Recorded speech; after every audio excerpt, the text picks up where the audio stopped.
जैसे जैसे जिंदगी बड़ी होती गई आप अपनी इंपॉर्टेंट चीजें सीखते गए। बच्चा थोड़ा सा बड़ा हुआ, अपने स्कूल में दाखिल करवाया, वो स्कूल की किताबें पढ़ने लग गया। और बड़ा हुआ, मोबाइल फोन किसको आता था हम में से चलाना, लेकिन मोबाइल फोन जरूरी बड़ा है, हमने वो भी सीखा। नहीं आता तो पकड़ा किसी को, यार जरा ये बताओ ये बटन क्या करता है, ये वाले सॉफ्टवेयर का क्या तरीका है, अरे यार मेरे मोबाइल में भी ये वाला सॉफ्टवेयर डाल दो। क्यों? मुझे जरूरत महसूस हुई, मेरा काम अच्छा होने लगा, मेरी इंपॉर्टेंस थी। और थोड़ा लाइफ में आगे बढ़ा, साइकिल चलानी है।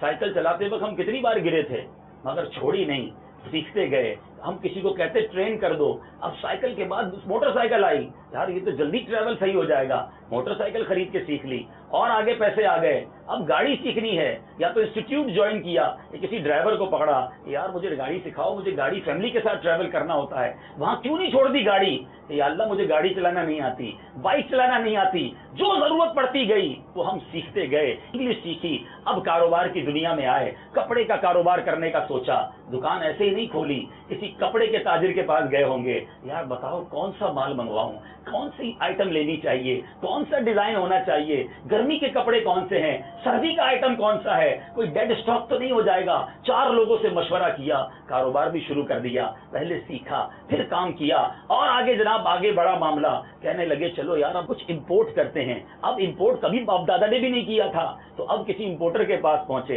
किसी क्लियरिंग एजेंट के पास पहुंचे, ये बताओ एलसी कैसे खुलती है, इसके डॉक्यूमेंट्स कैसे बनते हैं। अच्छा आपको नहीं आएगा, एक बंदा रख लो, वो आपको सिखा देगा। हमने जनाब इंपोर्ट मैनेजर रख लिया, हमारी एलसीज को बनाने लगा, डॉक्यूमेंट्स टाइप करने लगा, इंटरनेशनल कॉरेस्पॉन्डेंस करने लगा। अब सोचा एक्सपोर्ट भी होना चाहिए। अब एक्सपोर्ट के लिए हमने कहा इंटरनेट पर दुनिया एक्सप्लोर करनी पड़ेगी, बैरून मुल्क विजिट करने पड़ेंगे, बायर ढूंढने पड़ेंगे, वो भी सीखते चले गए। अब बताओ इन तमाम चीजों में खुद सीखा या आकर किसी ने सिखाया? मैं इंपॉर्टेंस समझता गया, मैं सीखता गया।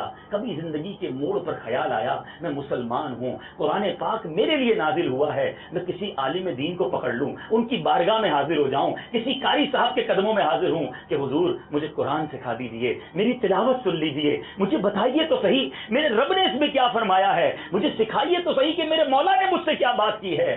There is no time for Quran पाक। दुनिया में आगे बढ़ते जा रहे हो और कुरान से दूर होते जा रहे हो। बरोज़े क़यामत हम अपने रब को क्या जवाब देंगे कि कुरान पढ़ने का, अंडरस्टैंड करने का टाइम नहीं था, ये झूठा